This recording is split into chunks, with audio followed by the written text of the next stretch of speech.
இன்றைய புனிதர் புனித மெக்தில்து அம்மாள். இவர் உயர்ந்த குடும்பத்தை சேர்ந்தவர். இவர் 7 வயதில் ஆசிர்வாதப்பர் சபையில் சேர்ந்தார்.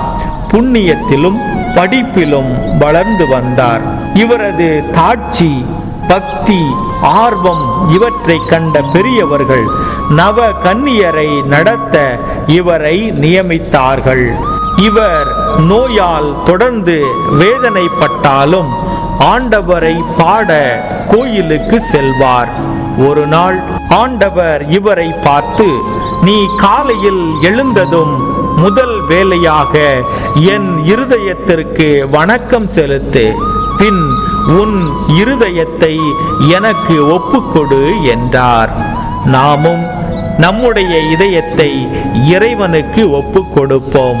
கனத்த இதயத்தை, கருத்த இதயத்தை, கடினமான இதயத்தை இறைவனுக்கு ஒப்பு கொடுக்கின்ற பொழுது அவர் வெண்மையான, இனிமையான, சுகமான, நலமான இதயமாக மாற்றி தருவார். இறை ஆசீர் உங்கள் உள்ளத்தையும் இல்லத்தையும் நிரப்புவதாக. ஆமேன்.